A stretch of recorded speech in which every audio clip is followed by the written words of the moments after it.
نہیں ابو بکر بھائی آواز آ رہی؟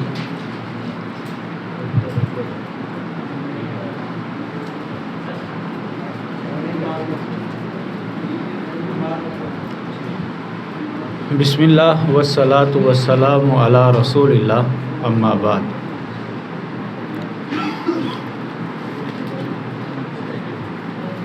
آج ہم دلیل اور اس کی اقسام اور معیار قبولیت اس حوالے سے پڑھیں گے،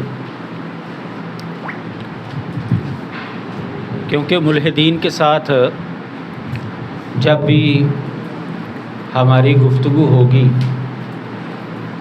تو دلیل کے اوپر بھی بحث ہوگی کہ دلیل ہے کیا، آپ کون سی دلیل دیں گے، وہ کون سی دلیل دے گا، تاکہ فیصلہ کرنا جو ہے وہ آسان ہو جائے۔ تو اصولی طور پر دلیل کو سمجھیں، دلیل کیا ہے، اس کی اقسام کیا ہیں، اور کسی دلیل کو قبول کرنے کا معیار کیا ہے، تاکہ ہم آسانی سے نتیجے پر پہنچ سکیں۔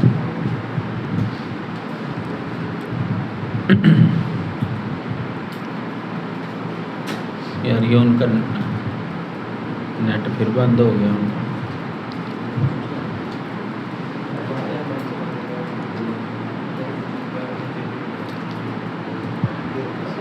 نیٹ پہلے چل رہا تھا اب بند ہو گیا،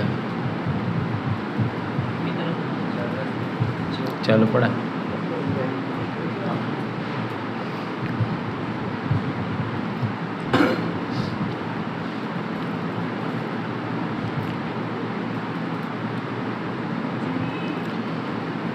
جی،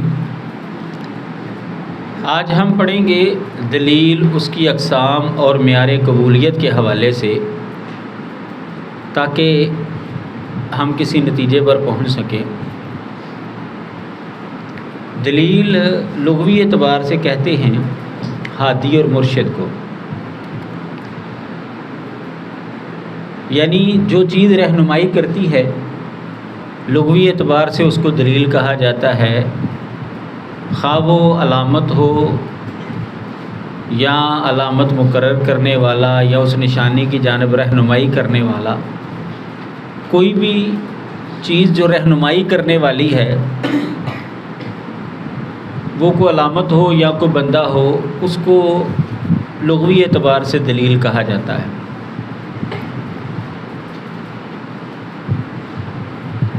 ایک لفظ استدلال چلتا ہے، استدلال کا مطلب ہوتا ہے دلیل طلب کرنا،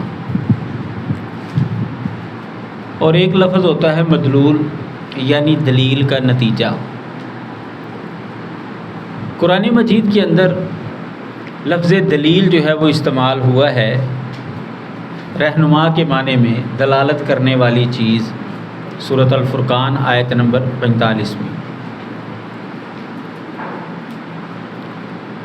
عقائد ثابت کرنے والی جو چیز ہے، یعنی قرآن مجید کے اندر جو عقیدہ ثابت کرنے والی جو چیز ہے، اس کے لیے دلیل نہیں بلکہ اس کے مترادفات استعمال ہوئے ہیں، برہان، حجت، سلطان، بصیرت، آیت، بینہ۔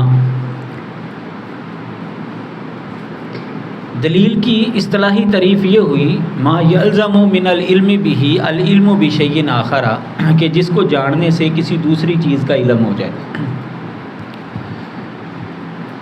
یہ دلیل کہلاتی ہے۔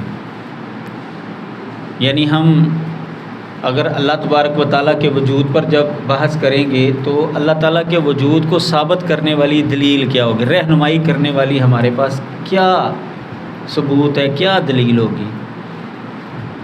تو دلیل کا جب علم ہو جائے گا تو جو اس کا نتیجہ ہے مدلول، وہ بھی پتہ چل جائے گا۔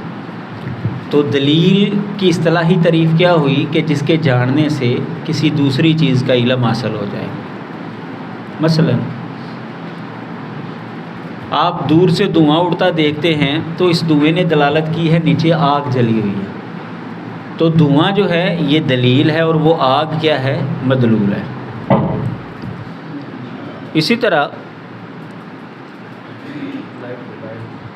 اسی طرح آپ جانور کے قدم جو ہیں وہ دیکھ کر اندازہ لگا سکتے ہیں کہ یہاں سے کوئی جانور جو ہے وہ گزرا ہے، اس کے پاؤں کے نشانات دیکھ کر، یا انسان کے پاؤں کے نشانات دیکھ کر اس نتیجے پر پہنچیں گے کہ یہاں سے کوئی انسان گزرا ہے۔ تو یہ نشانات جو ہیں یہ ہو جائے گا دلیل، اور جس چیز کے وہ پاؤں ہیں، وہ نشان ہیں، وہ چیز ہو جائے گی مدلول، یعنی پاؤں کے علم سے آپ کو وہاں سے انسان کے گزرنے کا علم ہو گیا یا جانور کے گزرنے کا علم ہو گیا۔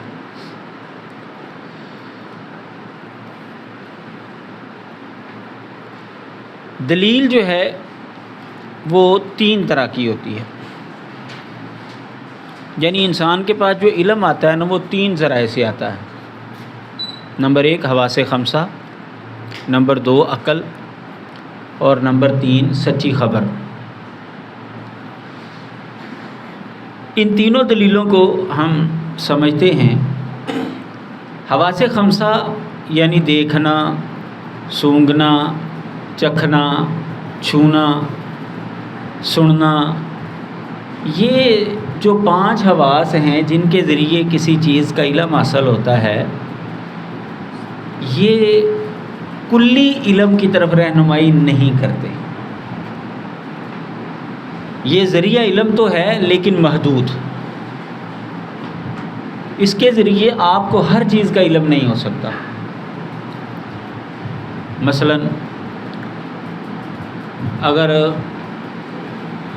بادل جو ہیں وہ دوڑ رہے ہوں تو ہمیں چاند بھی دوڑتا ہوا نظر آئے گا، تارے جو ہیں وہ ایک کی بجائے 2 نظر آئیں گے۔ اسی طرح اگر گونج ہے تو سماعت جو ہے وہ ٹھوکر کھا جائے گی۔ اگر گونج ہے تو ہمیں پتہ نہیں چلے گا کہ یہ جو آواز آئی ہے کدھر سے آئی ہے۔ ذریعہ علم تو ہے لیکن محدود۔ ذائقہ اگر خراب ہو گیا ہے تو آپ کو میٹھی چیز بھی کڑوی لگے گی۔ اب یہ حواس خمسہ کے اندر چیز تو ہے، علم تو حاصل ہو سکتا ہے، لیکن اس کی خرابی کی وجہ سے آپ کو میٹھی چیز بھی کڑوی محسوس ہو رہی ہے۔ بسا اوقات جو ہے وہ سونگھنے کی حس جو ہے وہ خراب ہوئی ہوتی ہے، کسی وجہ سے کوئی پرابلم آئی ہوتی ہے، تو یا تو آپ کو چیز سونگھ ہی نہیں سکتے، یا خام خواہ جو ہے وہ بو یا خوشبو جو ہے وہ آ رہی ہوتی ہے بندے کو، وہ خرابی کی وجہ سے۔ یعنی کہنے کا مطلب یہ ہے کہ حواس خمسہ جو ہے یہ ذریعہ علم تو ہے لیکن یہ محدود ہے۔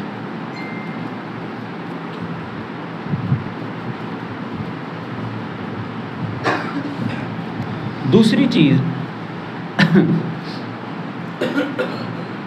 دلیل کی قسم دوسری جو ہے وہ عقل ہے۔ عقل جو ہے وہ بھی انسان کی رہنمائی کرتی ہے۔ عقل کا مطلب ہوتا ہے لغوی اعتبار سے باندھنا، روکنا۔ عرب کے لوگ جب اونٹ کو باندھتے تو کہتے عقلت البعیر، میں نے اونٹ کو باندھ دیا ہے۔ تو یہ عقل جو ہے انسان کو چونکہ ہلاکت میں گرنے سے روک کر رکھتی ہے، اس لیے اس کو عقل کہا جاتا ہے۔ یہ انسان کو باندھ کر رکھتی ہے۔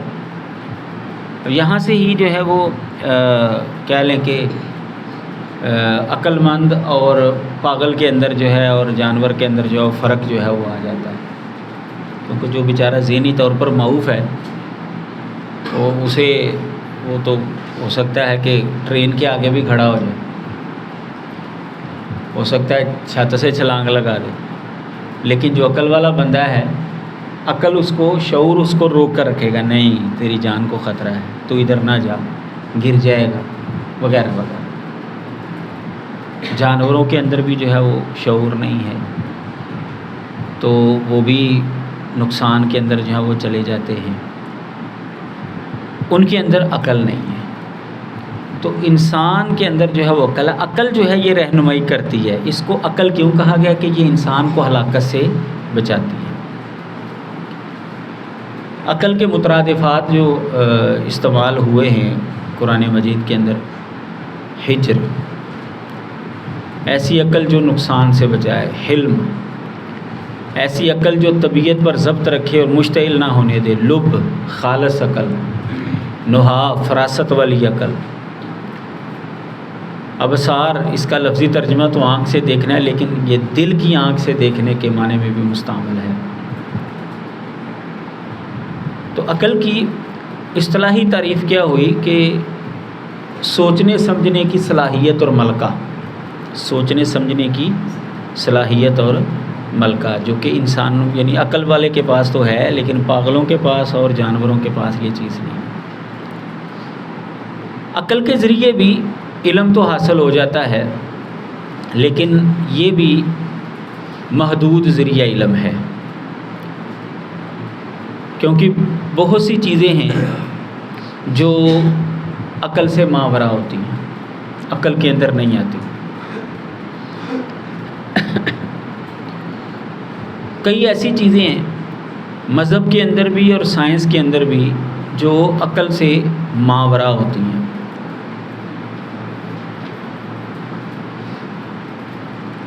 لیکن جو اچھا یہاں پر ایک فرق سمجھ لیں، عقل کے خلاف ہونا اور عقل کے ماورا ہونا، یہ دونوں چیزوں کے اندر فرق ہے۔ ملحد کرتے کیا ہیں کہ وہ ایسے سوالات کرتے ہیں جو عقل میں آ نہیں رہے ہوتے، تو وہ سوال کر کے کہتے ہیں یہ عقل کے خلاف ہے، حالانکہ عقل کے خلاف ہونا اور چیز ہے، عقل میں نہ آنا اور چیز ہے۔ اب مثال کے طور پر سائنس کے اندر بلیک ہول کا تصور جو ہے وہ اب آ چکا ہے۔ اب یہ کیا ہے، سائنسدانوں کو بھی ابھی تک سمجھ نہیں آ رہی کیا چیز ہے یہ، لیکن یہ عقل کے خلاف نہیں ہے، عقل سے ماورا ہے۔ اب کیا یہ بلیک ہول کا انکار کر دیں گے؟ عقل کے خلاف چیز کیا ہوتی ہے کہ جو اصول اور ضابطے دنیا کے اندر مقرر ہو چکے ہیں ان کے خلاف کوئی بات کی جائے۔ مثال کے طور پر 1 جمع 1 جمع 1 اصولی طور پر برابر کتنے ہونے چاہیے؟ 3، لیکن مسیحی لوگ 1 جمع 1 جمع 1 برابر 1 کہتے ہیں۔ اب یہ عقل کے خلاف ہے۔ اب فرشتوں کا وجود، جنت اور جہنم کا وجود، مرنے کے بعد دوبارہ جی اٹھنے کا وجود، یہ عقل کے خلاف نہیں ہے۔ یہ ماورائے عقل تو ہو سکتے ہیں، عقل کے خلاف نہیں۔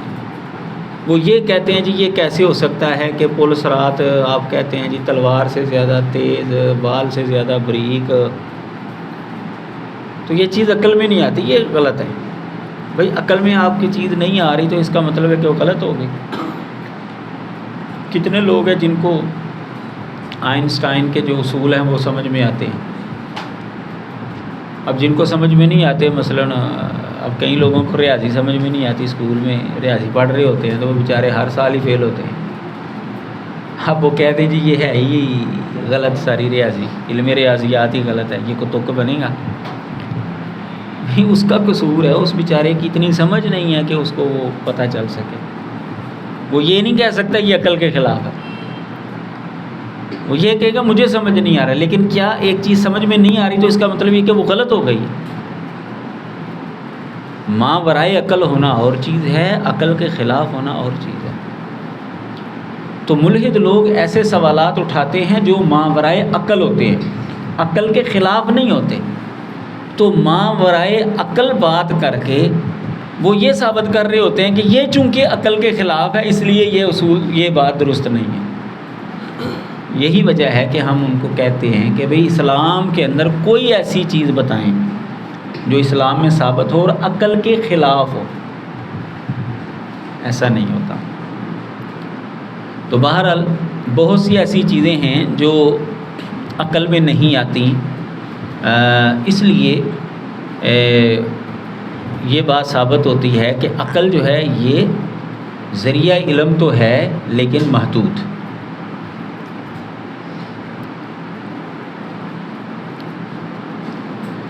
اسلام چونکہ اللہ تعالیٰ کا پیغام کا آخری ورژن ہے اور یہ خالص ہے، اس لیے اسلام کی کوئی بھی بات جو ہے وہ عقل کے خلاف ہرگز نہیں۔ ہاں ماورائے عقل ہیں یہ باتیں ٹھیک ہیں۔ پہلے مذاہب چونکہ وہ اپنی اصلیت کھو چکے ہیں، اس لیے اس کے اندر کئی ایسے نظریات آ چکے ہیں جو عقل کے خلاف ہے۔ یہی وجہ ہے کہ کوئی بھی مذہب الحاد کا مقابلہ نہیں کر سکا، کیونکہ ان کی ساری گفتگو عقل کی بنیاد پر ہوتی ہے۔ ظاہر ہے وہ قرآن حدیث کو تو نہیں مانتے نا، وہ کسی کتاب کو نہیں مانتے، کسی مذہب کو نہیں مانتے، تو آپ اگر مذہبی دلیل ان کو دیں گے تو وہ کہیں گے یار یہ تو تمہاری کتاب ہے نا، ہمیں عقل کے ذریعے سمجھاؤ۔ تو دیگر مذاہب جو ہیں وہ اسی وجہ سے الحاد کے سامنے ہتھیار پھینک چکے ہیں، کیونکہ اس کے اندر ایسی بہت سی چیزیں ہیں جو عقل کے خلاف ہیں، وہ ان کا جواب نہیں دے پائے۔ اور اسلام ایک ایسا مذہب ہے کہ اس کے اندر کوئی بھی ایسا عقیدہ اور نظریہ نہیں ہے جو عقل کے خلاف ہو۔ اس لیے الحاد کا مقابلہ کرنے کے لیے اسلام ہی دنیا کے پاس سب سے بہترین چوائس ہے، اور عملی طور پر بھی ہم یہی دیکھ رہے ہیں، عملی طور پر بھی ہم یہی دیکھ رہے ہیں کہ جتنا کام مسلمان علماء نے، مسلمان سکالروں نے، اہل علم نے الحاد کے خلاف کیا ہے، اور ان کی کد و کاوش کے نتیجے میں جتنے لوگ واپس مذہب کے اندر آئے ہیں، اور کسی مذہب کی اتنی کد و کاوش بھی نہیں ہے، اور وہ لوگوں کو واپس بھی نہیں لا سکے۔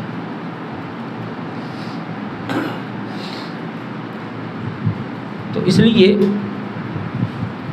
ماورائے عقل اور خلاف عقل، یہ دو پوائنٹ جو ہے وہ آپ نے مد نظر رکھنی ہے۔ اگر کوئی ملحد کہتا ہے یہ عقل میں نہیں آ رہی، تو آپ کو یار کوئی مسئلہ نہیں، ہم اس پر گفتگو کر لیتے ہیں جو عقل میں آنے والی ہے، اس سے فیصلہ ہو جائے گا کہ مذہب سچا ہے یا جھوٹا ہے۔ بہت سی ایسی چیزیں ہیں جو سائنس کے اندر بھی وہ آپ اس کو کہ میری عقل میں نہیں آتی، تو کیا میں انکار کر دوں سائنس کا؟ بہت سے فارمولے ہیں جو سمجھ میں نہیں آتے۔ تیسری چیز ہے دلیل کی، تیسری قسم ہے سچی خبر۔ سچی خبر جو ہے نا یہ بھی ذریعہ علم ہے، سچی خبر کے ذریعے بھی علم ہوتا ہے، اور یہ دنیا کے اندر رائج اصول ہے۔ یہ کوئی مطلب ہے کہ من گڑت یہ کوئی دلیل نہیں ہے، یہ ملحد بھی مانتے ہیں۔ مثال کے طور پر ملحد جو ہے وہ 1000 سال پرانے افراد کو مانتے ہیں، 10,000 سال پرانے، مثلا فرض کریں وہ آپ ان سے پوچھیں کوئی اسکندر نام کا کوئی بادشاہ ہوا ہے، ارسطو اور افلاطون ہوئے ہیں؟ ہاں جی بالکل بالکل جی ہوئے۔ جی کیسے پتہ چلا؟ کتابوں میں لکھا ہوا ہے، لوگوں نے بتایا ہے۔ ظاہر ہے کہ وہ ان زمانے کے لوگوں کو تو انہوں نے نہیں پایا، لوگوں نے خبر دی ہے نا کہ ایسے لوگ گزرے ہیں، ان کی کتابیں موجود ہیں، یا ان کے اصول اور ضابطے نسل در نسل سے چلے آ رہے ہیں، یعنی خبر کے ذریعے انہوں نے علم حاصل کیا۔ ہلاکو خان یا چنگیز خان وغیرہ یہ ہوئے ہیں اور انہوں نے ظلم کیا، بڑا جی یہ کر دیا، انہوں نے وہ کر دیا، تو یہ کیسے لوگوں کو پتہ چلا؟ خبر کے ذریعے۔ تو سچی خبر جو ہے یہ بھی ذریعہ علم ہے، بالکل یہ اصولی طور پر ٹھیک ہے بات۔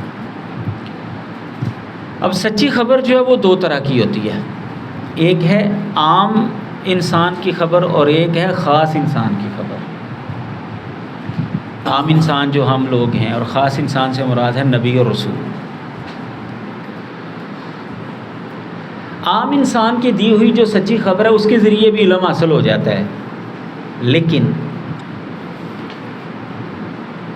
پھر بھی کچھ ایسی باتیں ہیں کہ عام انسان ان کی خبر نہیں دے سکتا، اس کے لیے خاص انسان کی ضرورت پڑے گی۔ مثلا انسان دنیا میں کیوں آیا ہے، اس کے آنے کا مقصد کیا ہے دنیا میں؟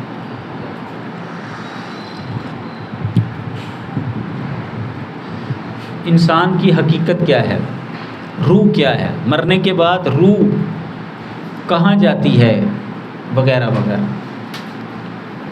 مرنے کے بعد دوبارہ زندگی ملے گی کہ نہیں ملے گی، یہ اور اس طرح کے کئی ایسے سوالات ہیں کہ عام انسانوں کے پاس اس کے جوابات نہیں ہیں۔ اس کے جوابات کے لیے خاص انسان کی ضرورت پڑے گی، یعنی نبی اور رسول کی۔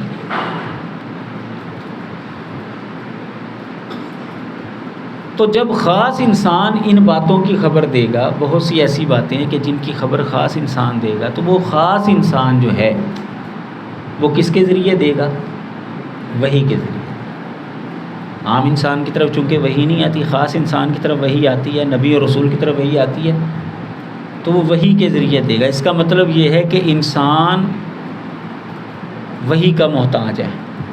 علم حاصل کرنے کے لیے انسان جو ہے وہ وحی کا کیا ہے؟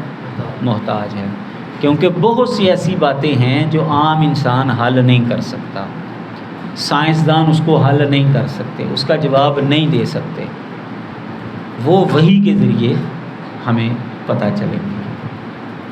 تو وحی کا احتیاج جو ہے وہ انسانوں کو ہے۔ اگر وحی کو درمیان سے نکال دیں کہ وحی کچھ بھی نہیں ہے، نبیوں کی باتیں جو ہیں وہ کچھ بھی نہیں ہیں، تو بہت سا علم جو ہے وہ ہم سے چھوٹ جائے گا۔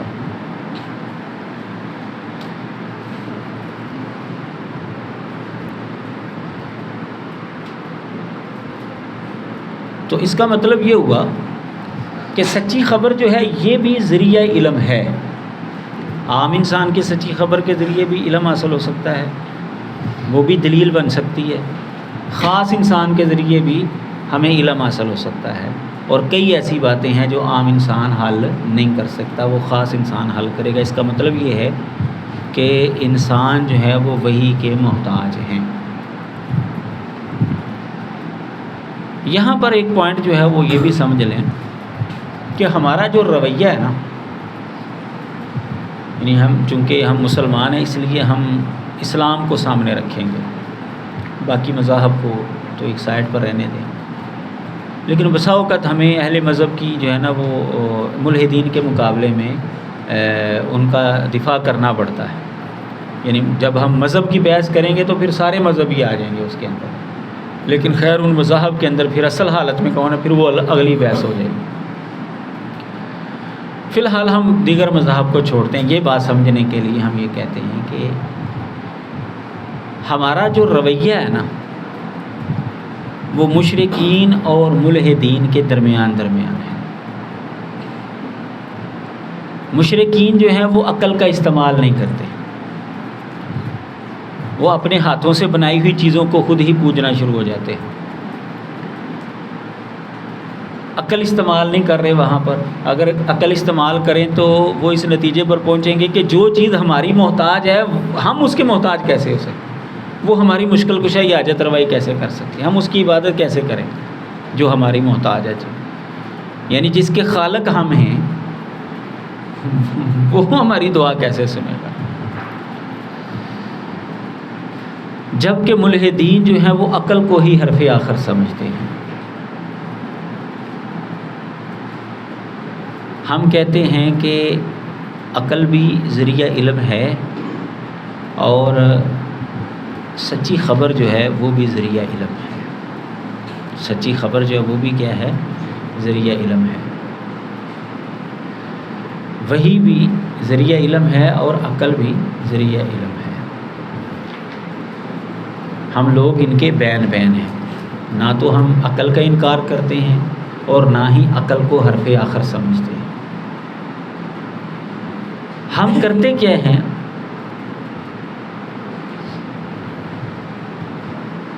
ہم عقل کو وحی کے تابع رکھتے ہیں۔ اس پر میں آگے جا کر تھوڑی سی بات کرتا ہوں۔ تو خلاصہ کیا ہوا ہماری ساری گفتگو کا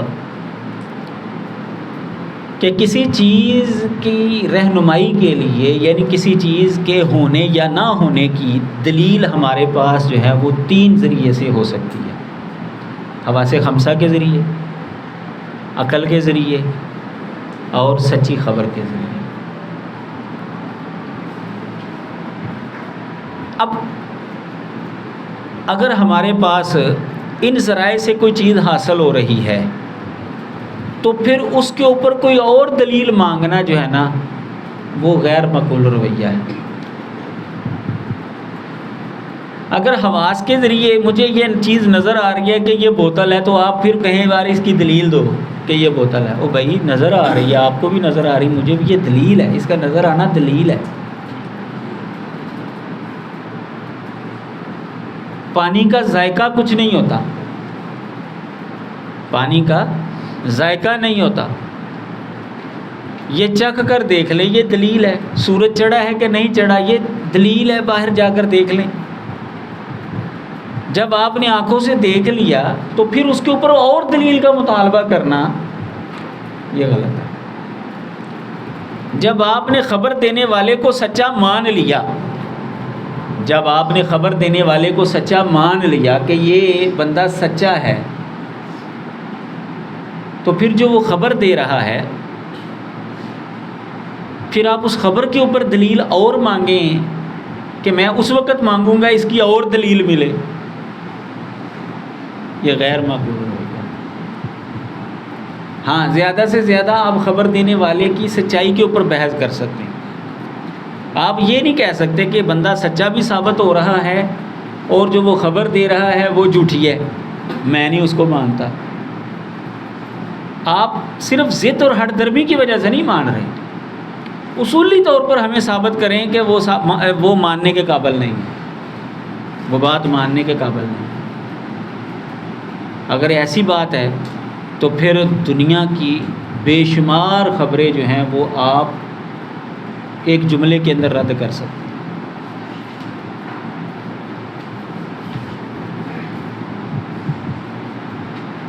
دلی جو ہے یہ بہت بڑا شہر ہے، دلی جو ہے وہ بہت بڑا شہر ہے۔ ایک بندہ وہاں سے گھوم کر آیا ہے، پھر کر آیا ہے، وہ آپ کو آ کر بتاتا ہے، اور بندہ بھی سچا ہے تو وہ آپ کو بتاتا ہے دلی ایک بہت بڑا شہر ہے، تو آپ کہیں اس کی دلیل دو۔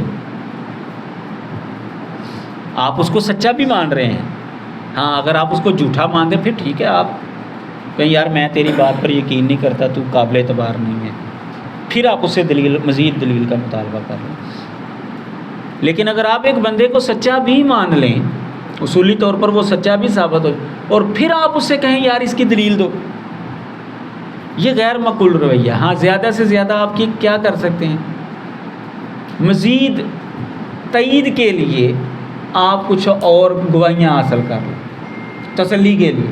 آپ یہ نہیں کہہ سکتے کہ تو جھوٹ بول رہا ہے، میں تیری خبر نہیں مان سکتا، تو ٹھیک ہے سچا ہے پر میں تیری خبر نہیں مانوں گا۔ کیوں بھائی، کون سا اصول ہے؟ اگر یہ اصول ہے کسی کے پاس تو پھر تو آپ ملحدین کا بھی انکار کر، وہ کہے جی میں موجود ہوں، نہیں میں نہیں مانتا تیری بات کہ تو موجود ہے، نہیں میں آپ سے بات کر رہا ہوں، آپ کو میں نظر آ رہا ہوں، نہیں میں نہیں مانتا جی، مجھے کوئی اور دلیل دیں، آپ تو پھر اس کا بھی انکار کر سکتے ہیں۔ تو جب ایک چیز دلیل سے ثابت ہو رہی ہے، ان ذریعے سے اس ذرائع سے ثابت ہو رہی ہے، تو پھر اس کے اوپر مزید کوئی دلیل مانگنا جو ہے نا یہ غیر مقبول رویہ ہے۔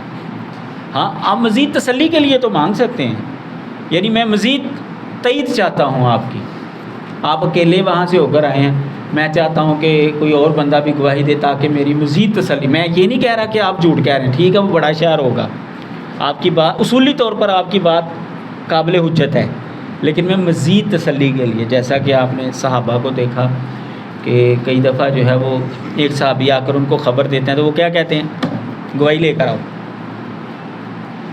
تو جب ان سے پوچھا جاتا کہ آپ ان کو جھوٹا سمجھ، نہیں میں جھوٹا نہیں سمجھ رہا اس کو، میں تسلی کے لیے مزید تحقیق کے لیے جو ہے نا یہ تائید مانگ رہا ہوں۔ آپ جب ان سے جب پوچھا لوگوں نے کہ آپ ان کو جھوٹا سمجھ رہے ہیں، انہوں نے کہا نہیں جھوٹا نہیں سمجھ رہا، مزید تسلی کے لیے میں مزید گواہی مانگ رہا ہوں، اور یہ تو رویہ ٹھیک ہے، یہ ٹھیک ہے بات۔ لیکن اگر کوئی بندہ کہے جی ٹھیک ہے بندہ بھی سچا ہے اور یہ جو خبر دے رہا ہے میں اس کو مانتا بھی نہیں ہوں، یہ غیر مقبول ہے۔ اب جو میں یہ ساری گفتگو کر رہا ہوں، آپ کسی نتیجے پر پہنچے ہیں کہ میں اصل میں اگلی بات کرنا کیا چاہتا ہوں؟ کسی کے ذہن میں آئی ہے بات؟ ہاں جی، کسی کے ذہن میں آئی ہے تو ہاتھ کھڑا کریں. میں اس کا اس پر میں نے اتنا زور کیوں دیا ہے اس پوائنٹ کے اوپر، اس کا میں ایک نتیجہ نکالنا چاہتا ہوں. وہ نتیجہ کیا ہے؟ اگر کسی کے ذہن میں آ گیا تو بتا دے، نہیں تو پھر میں تو بتا ہی دوں گا.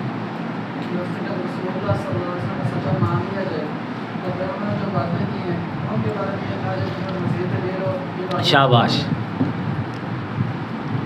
جب ہم نبی علیہ الصلوۃ والسلام کی نبوت کو مان لیں گے، جب ہم ان کو سچا مان لیں گے، تو پھر جو وہ خبر دیں گے وہ خود بخود سچی ثابت ہوگی، وہ خود بخود سچی ثابت ہوگی.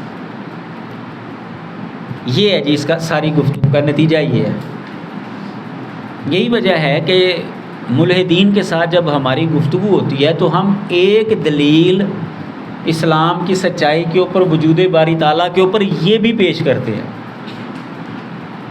کہ اللہ تعالیٰ کا وجود ہے. وہ کہتے ہیں جی دلیل دیں. ہم کہتے ہیں جی ہمیں دنیا کے سب سے سچے انسان نے بتایا کہ اللہ تعالیٰ ہے، ہم اس لیے مانتے ہیں.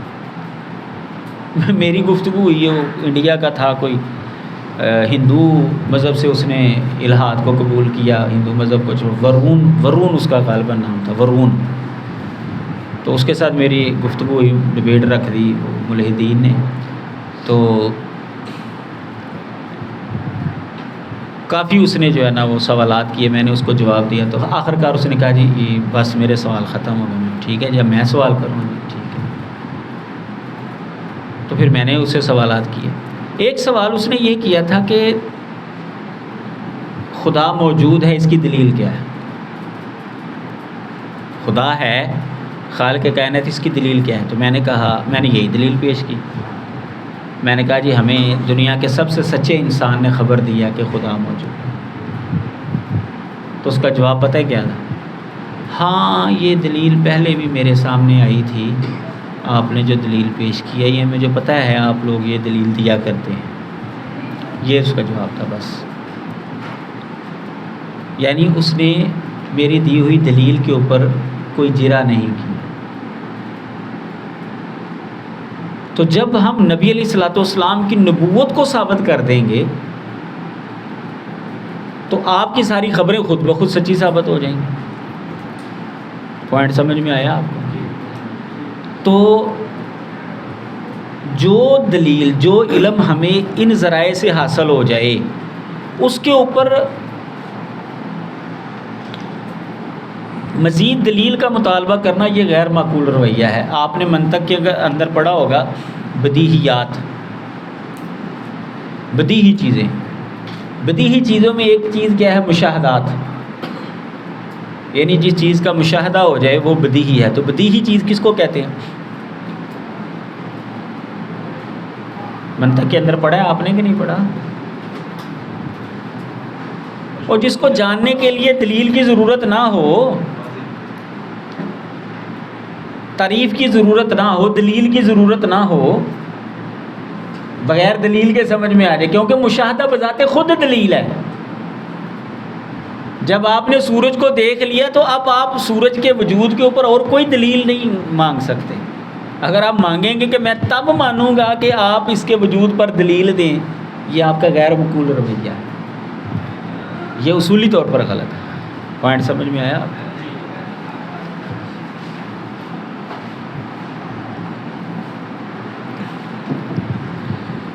کسی بھی چیز کو قبول کرنے کا معیار کیا ہے؟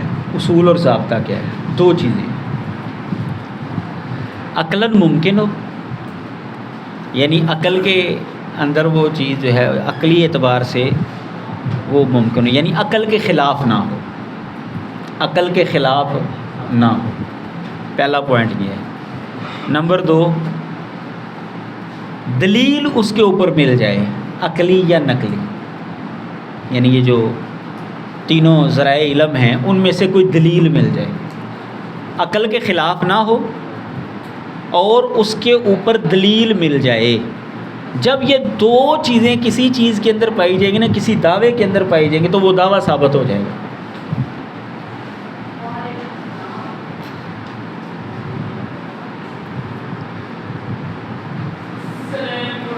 مثلاً روشنی کی رفتار سے انسان کا سفر کرنا کسی نے دیکھا نہیں ہے، کسی کے مشاہدے میں یہ نہیں آیا کہ انسان روشنی کی رفتار سے سفر کر سکتا ہے، لیکن یہ عقل کے خلاف نہیں ہے،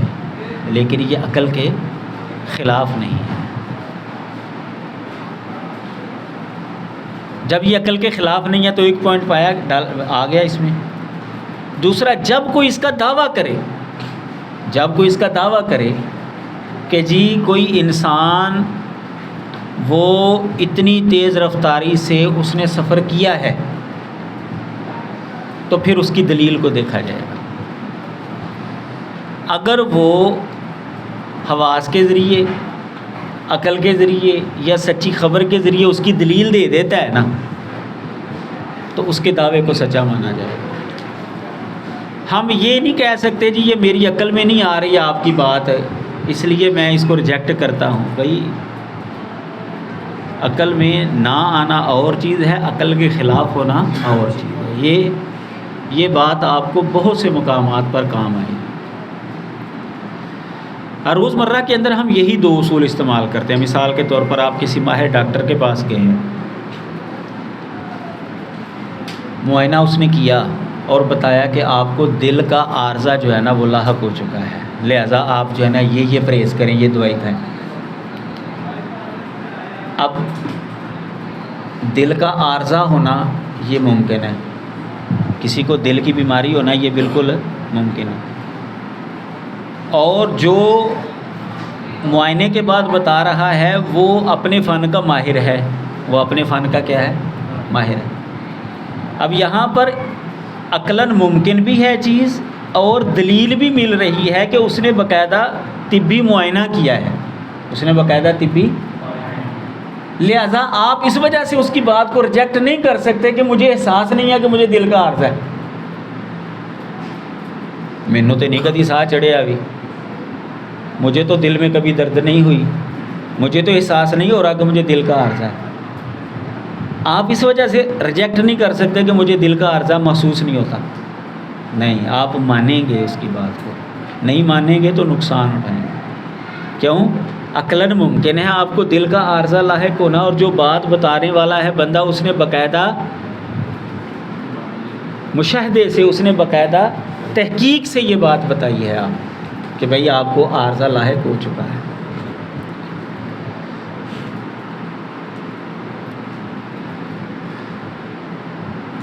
اسی طرح یہ فضا کے اندر جو ہے یہ جراثیم ہیں اور یہ بیکٹیریا وغیرہ ہیں، ہمیں نظر نہیں آتے، لیکن یہ عقلاً ممکن ہے، عقلاً۔ اور بتانے والے کون ہیں؟ جنہوں نے اس پر ریسرچ کی ہے، تحقیق کی ہے، ماہرین سائنسدانوں نے ہمیں بتایا کہ یار بیکٹیریا ہوتے ہیں تو ہمیں ان سے بیماری بھی پھیل سکتی ہے اور وغیرہ وغیرہ جو بھی ہے۔ تو ہمارا رویہ کیا ہونا چاہیے کہ ہمیں نظر نہیں آ رہے، ہم اس لیے نہیں مانتے، نہیں، یا کہ ہمارا رویہ یہ ہونا چاہیے کہ ہاں بالکل آپ کی بات ٹھیک ہے، کیونکہ عقلاً ممکن بھی ہے اور جو بتانے والے ہیں وہ اپنے فن کے ماہر بھی ہیں۔ تو ہم یہ دو اصولوں کے ذریعے یہ ساری باتیں مان رہے ہوتے ہیں، عقلاً ممکن ہے اور بتانے والا جو ہے وہ سچا انسان ہے، کھرا انسان ہے، اپنے فن کا ماہر انسان ہے۔ زمین گول ہے، کسی نے دیکھی نہیں لیکن ماہرین نے بتایا زمین گول ہے، وہی دو اصول۔ اچھا، کسی ملحد نے یہ بلیک ہول دیکھا نہیں ہے لیکن سائنسدان کے بتانے سے وہ مان رہے ہیں، وہی دو اصول، عقلاً ممکن اور بتانے والا جو ہے اس نے تحقیق کی ہے۔ چاند پر قدم رکھا ہے کسی نے کہ نہیں رکھا، ہم مان لیتے ہیں قدم رکھا ہے، نہیں، کس نے رکھا تھا پتہ ہے؟ آرمسٹرانگ نے، کیا نام تھا اس کا؟ نیل آرمسٹرانگ، منہ تھوڑا جا ٹیڑھا کر کے بولتے ہیں آرمسٹرانگ۔ اچھا، اب ان لوگوں نے کس طریقے سے یہ مانا کہ بھئی چاند پر جو ہے وہ بندہ چلا گیا ہے؟ یہی دو اصول انہوں نے کہا جی عقلاً چونکہ ممکن ہے چاند پر جانا اور یہ بندہ وہاں سے ہو کر آیا ہے، لہذا اس کے بتانے سے ساری دنیا نے مان لیا کہ چاند پر قدم رکھے ہیں جی انسان نے، چاند پر قدم رکھے ہیں جی انسان نے۔ تو اصل چیز یہی ہے کہ یہی دو اصول ہیں جس کی بنیاد پر یہ لوگ ایک دوسرے کی بات مانتے ہیں اور دنیا کا نظام چل رہا ہے۔ لہٰذا مذہب کی اگر کوئی بات ان دو طریقوں سے ہمیں مل رہی ہے تو وہ بھی قبول کی جائے گی، عقلاً ممکن ہو اور ذریعہ علم کے ذریعے، یعنی جو تین ذرائع ہیں اس کے ذریعے ہمیں اس کی دلیل بھی مل رہی ہے۔ یہاں پر کوئی ملحد یہ کہہ سکتا ہے کہ ہم ان ماہرین کی بات اس لیے مانتے ہیں کہ انہوں نے مشاہدہ کیا، تو بالکل ٹھیک ہے بھیا، آپ اس کے لیے مانتے ہیں، تو ہم بھی تو نبیوں کی بات اس لیے مان رہے ہیں کہ انہوں نے بھی تو مشاہدہ کیا ہے، جنت اور جہنم کا مشاہدہ کیا ہے، فرشتوں کا مشاہدہ کیا ہے، اللہ تبارک و تعالیٰ سے کلام کیا ہے، انہوں نے بہت سی چیزوں کا انہوں نے مشاہدہ کیا ہے۔ تو اگر آپ ماہرین کی بات اس لیے مانتے ہیں کہ انہوں نے تجربہ کیا، انہوں نے مشاہدہ کیا، تو ہم بھی نبیوں کی بات اس لیے مانتے ہیں کہ انہوں نے بھی بہت سی چیزوں کا مشاہدہ کیا ہو۔ تو جس طرح کا وہ سوال کریں گے اسی طرح کا جواب جو ہے ان کو دے دیجیے۔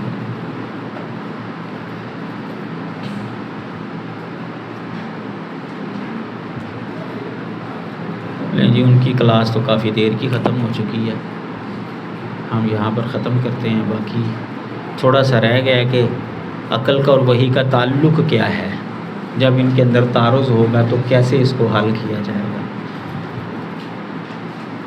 چلیں کل انشاءاللہ اس بات کو